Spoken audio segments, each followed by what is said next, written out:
ሻሎም ሻሎም ሻሎም ቤተሰብ እግዚአብሔር አምላክ ሐውኹም ሰላህ አዲኔ ካብ ንክርስቶስ ዝገልጽ ትውልዲ አለምለኻዊ ቤተ ክርስቲያን ስቶክሆልም ስዊድን ናይ መዓልቲ ቃል ድብል ፕሮግራምና እዩ ሎም ነዚ መዓልቲ ዝኸውን ናይ ህይወት ቃል ክንካፈሊና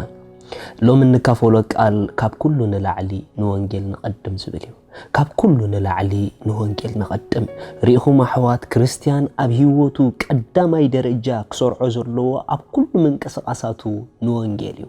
ምኽንያቱ ኣቅድሚ እግዚአብሔር ቀዳምነት ዝወሃቦ እንታይ ተዳኢልኩም ወንጌል ወዲ እዩ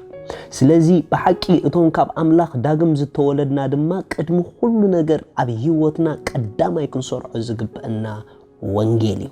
ናይ እግዚአብሔር ልቢ ኣብ ወንጌል ይዘሎ መጽሐፍ ቅዱስ ፊልጵ ከም ዝብል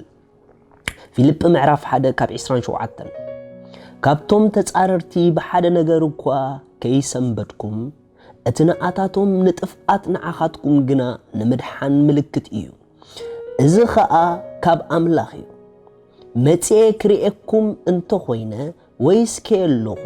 ስለ እምነት ወንጌል በሓንቲ ነፍሲ ምሳይ ተጋደሉ በሓደ መንፈስ ቀጥ ኢልኩም ከም እትቆሙ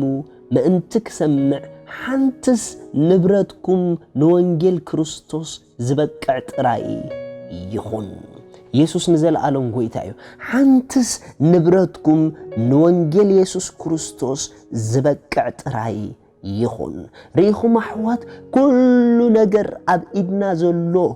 ንወንጌል ዝበቅዕን ንጥቕሚ ወንጌልን እንተደኣ ንገብሮ ኮይና ናይ በሐቂ ናይ እግዚአብሔር ልቢ ኣስተውዒልና ያለና ማለት እዩ ሪኢኹም ኣሕዋት ኣብ ህይወትና ብኩሉ ነገራትና ቀዳማይ ንወንጌል ሂብና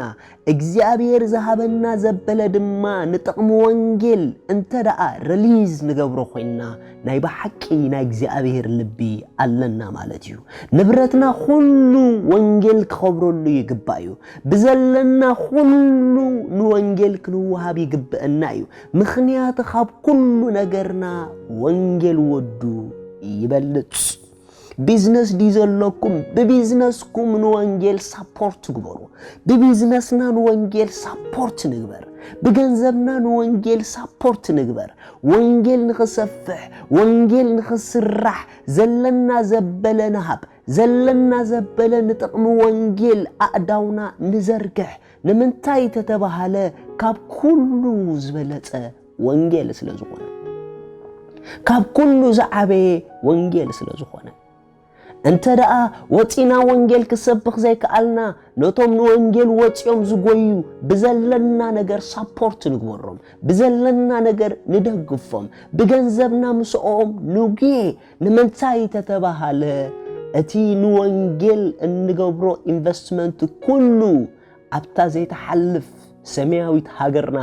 ኣብኣ ጸንሐና እዩ ኣብታ ዘይተሓልፍ ሰማያዊት ሃገርና ኣብኣ ሽልማት ኣለዎ ርእዩ ሕዋት ኩሉ ብኢድኩም ዘሎ ሓላፊ እዩ ነገር ግን እቲ ሓላፊ ንርእስኹም ንብልዕን ንኸብድን ካብኡ ዘይሓልፍ እንተኾይኑ ሓላፊ ኮይኑ ክተርፍ እዩ ነገር ግን ምእንቲ ወንጌል እንተደኣ ዘለና ነገር ክንህብ ጀሚርና ግን እቲ ሓላፊ ንዘይሓልፍ ስለ ዝተጠቀምናሉ እቲ ሓላፊ ንባዕሉ ኣብታ ዘይተሓልፍ መንግስቲ ሪዋርድ ከጽንሐልና እዩ ሽልማት ከጽንሐልና እዩ ስለዚ ሎሚ ኢንካሬጅ ክገብረኩም ይደሊ ብዘለኩም ኩሉ ንወንጌል ክትርከቡ ቤት ዲዘለኩም ቤትኩም ንጥቕሚ ወንጌል ተጠቀሙሉ ንወንጌል ብዘድሊ ነገር ንወንጌል ክስረሐሉ ብዘድሊ ነገር ዘለኩም ነገር ኣብ ኢድኩም ንጥቕሚ ወንጌል ዘዘርክሑ ንጥቕሚ ወንጌል ሃቡ ንጥቕሚ ወንጌል ተረኸቡ መኪና ዲዘለኩም መኪናኹም ንጥቕሚ ወንጌል ይኹነልኩም ጥዕና ዲዘለኩም ብጥዕና ምህላውኩም ንጥቕሚ ወንጌል ተረኸቡ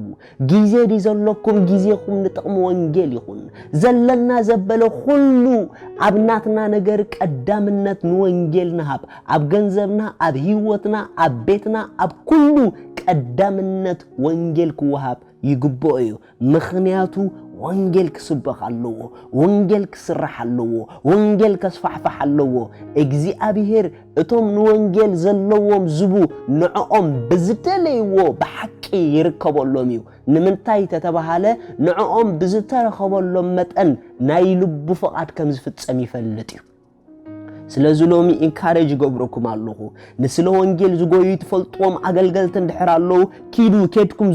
ዝርኡ ዘለኩም ዘበለ ዝርኡ አጅኹም ብሎም ኢንካሬጅ ግበሮም ንምታይ ተተባሃለ ሒዞሞ ዘለው ሕማም ቀሊል አይኮነን ሒዞሞ ዘለው ሕማም ናይ ልብ እግዚአብሔር ሕማም እዩ ንወንጌል ንዝጎዩ ሰባት አይተተዓናቅፎም ንዝወንጌል ንዝጎዩ ሰባት አፋጥኑዎም አጉይዎም ምኽንያቱ ቅድም ሁሉ ወንጌል እዩ ከድኩም እንተ ዘይሰበኽኩም ነቶም ዝሰብኩ ግን አፋጥኑዎም ነገር ግን ማንም ዳግም ዝተወልደ ክርስቲያን ካብ ንእሽተይ ክሳብ ዓቢ ኣብ ህይወቱ ቀዳምነት ክወሃቦ ዘለዎ